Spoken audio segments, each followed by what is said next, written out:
18 લાઈવમાં આપનું સ્વાગત છે। વડોદરા શહેરમાં આવેલ નિર્માણાધીન ભયભંજન શ્રી હનુમાનજી મહારાજના મંદિર ખાતે 1008 જેટલા બાળકોએ એક સાથે હનુમાન ચાલીસાનું પઠન કરી વાતાવરણ શ્રીરામમય બનાવ્યું।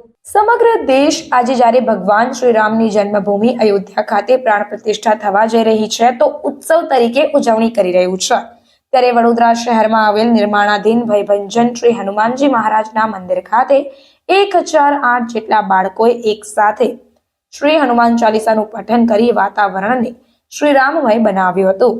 સાથે જ મંદિર ખાતે ભવ્ય ભંડારાનું પણ આયોજન કરવામાં આવ્યું, જેમાં મોટી સંખ્યામાં સ્વામિનારાયણ સંતો પણ ઉપસ્થિત રહ્યા હતા। 1008 જેટલા બાળકો એક સાથે શ્રી હનુમાન ચાલીસાનું પઠન કરી અદ્ભુત નજારો જોવા મળ્યો હતો। સાથે જ 5000 જેટલી શ્રી હનુમાન ચાલીસાનું વિતરણ પણ કરવામાં આવ્યું। આ કડકડતી ઠંડીમાં ગરીબો માટે ધાબળાઓનું વિતરણ કરવાનો કાર્યક્રમ પણ આયોજિત કરવામાં આવ્યો હતો। આજે ભયભંજન હનુમાનજી મંદિર એટલે ગોત્રી વિસ્તાર છે। આ મારુતિ ધામની અંદર આજે સવારથી ભગવાન રઘુનાથજીનો પ્રાણ પ્રતિષ્ઠા મહોત્સવ જ્યારે થવાનો છે, હજુ લગભગ એકાદ કલાક બાકી છે, પણ આજે સવારથી હનુમાનજી મહારાજના સાનિધ્યમાં હજારો ભક્તો દર્શન કરવા આવી રહ્યા છે।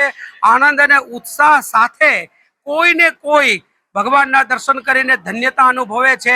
આજ ભયભંજન હનુમાનજી મહારાજના સાનિધ્યમાં પણ સવારે સરસ મજાની શણગાર આરતીની અંદર હજારો ભક્તોએ લાભ લીધો। ત્યારબાદ 5000 હનુમાન ચાલીસાનું વિતરણ કરવામાં આવ્યું બાળકોને। એક સાથે 1008 બાળકોએ તો સમૂહ પાઠ કર્યો।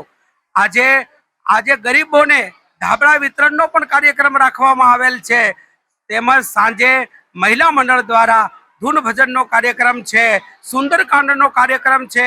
આખા દિવસ દરમિયાન જ્યારે ભગવાન પધારતા હોય ત્યારે કોને આનંદ ન હોય, કોને ઉત્સાહ ન હોય। આજ અનેરો આનંદ છે અને દરેક ભક્તો હજારો 2000 માણસો આજ ભગવાનનો મહાપ્રસાદ પણ અહીંયા લેવાના છે। એનો આ આનંદ આપણને નજરે દેખાય છે। જય સ્વામિનારાયણ અસ્તુ।